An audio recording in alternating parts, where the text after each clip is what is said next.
Pernah nggak sih pas baca sebuah artikel kamu jadi bertanya-tanya, kok penulisnya bisa tahu semua ini ya? Nah, kali ini kita bakal bedah prosesnya. Kita akan lihat bareng-bareng panduan langkah demi langkah buat mengumpulkan data dan mulai menulis draft artikel ilmiah populer yang menarik. Oke, jadi ini dia peta perjalanan kita. Kita akan mulai dengan perburuan data, terus kita dalami 3 metode utamanya, wawancara, kuesioner, dan riset yang udah ada. Nah, terakhir, kita akan pakai semua itu buat langkah paling awal dalam menulis, yaitu milih topik. Udah siap? Yuk, langsung kita mulai aja. Ini dia nih pertanyaan intinya, kan? Di balik setiap artikel yang keren, pasti ada proses pengumpulan informasi yang solid. Dan bagian terbaiknya, prosesnya itu sebenarnya nggak sesulit yang kita bayangin kok.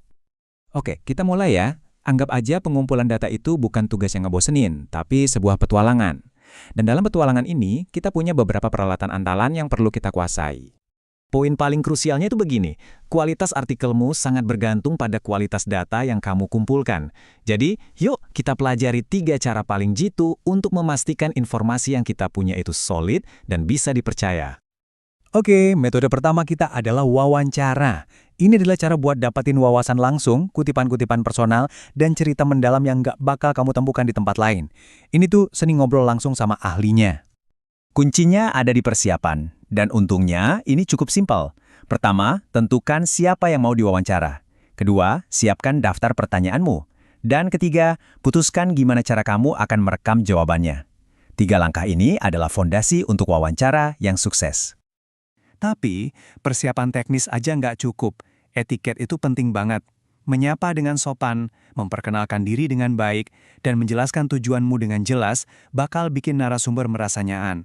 Ingat ya, ini bukan cuma soal mendapatkan informasi. Ini tentang membangun kepercayaan yang akan menghasilkan jawaban yang lebih baik. Sekarang kita lanjut ke alat kedua, kuesioner. Kalau wawancara itu untuk kedalaman, kuesioner ini untuk jangkauan yang luas. Ini adalah cara yang super efektif untuk mengumpulkan data dari banyak orang sekaligus, jadi kita bisa dapat gambaran yang lebih besar. Simpelnya gini, kuesioner itu ya daftar pertanyaan tertulis yang kamu berikan ke sekelompok orang. Tujuannya adalah untuk mengumpulkan data yang terstruktur, jadi kamu bisa melihat pola dan tren dengan lebih mudah nantinya. Sama kayak wawancara, persiapannya juga gampang kok. Pertama, tentukan siapa yang akan mengisi kuesioner. Kedua, susun pertanyaan yang jelas. Menggunakan kata-kata tanya dasar seperti siapa, apa, atau berapa banyak, itu akan sangat membantu. Coba deh, perhatiin contoh ini. Pertanyaannya spesifik banget kan?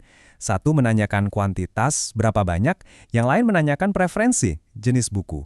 Dengan memberikan pilihan jawaban yang jelas, data jadi lebih mudah untuk dikumpulkan dan dianalisis nantinya. Ini trik simpel untuk mendapatkan hasil yang efektif. Oke, metode ketiga dan terakhir kita adalah memanfaatkan hasil kerja yang sudah dilakukan orang lain. Nggak semua data harus kamu kumpulkan dari nol loh. Ada banyak sekali informasi di luar sana, di buku, artikel, dan studi yang bisa kita gunakan. Tapi ada satu aturan emas, verifikasi. Jadi intinya adalah jangan langsung percaya pada semua yang kamu baca. Pertama, cek reputasi sumbernya. Kedua, bandingkan dengan sumber lain. Dan ketiga, yang paling penting, selalu berikan kredit dengan mencantumkan sumber tulisanmu. Ini soal integritas penulisan. Oke, sekarang kamu sudah punya semua alat untuk mengumpulkan data, wawancara, kuesioner, dan riset yang sudah ada. Nah, sekarang saatnya kita masuk ke langkah pertama yang sebenarnya dalam menulis. Setelah kamu tahu cara mengumpulkan data, pertanyaan berikutnya kan, data tentang apa? Kemampuan ini memberdayakan kamu untuk menyelidiki hampir semua subjek yang menarik buatmu. Yuk kita lihat beberapa ide untuk memulainya. Topik terbaik itu seringkali datang dari kehidupan sehari-hari loh. Kamu bisa meneliti budaya membaca di kelasmu, manfaat sarapan bagi siswa, atau bahkan kebiasaan membawa bekal. Artikel hebat seringkali lahir dari rasa ingin tahu kita tentang dunia di sekitar kita. Jadi begitu deh kerangkanya. Kamu sudah punya peralatannya. Pertanyaannya sekarang bukan lagi bagaimana, tapi apa? Kisah apa yang ingin kamu ungkap? Dunia ini penuh dengan data yang menunggu untuk diceritakan. Sekarang giliranmu.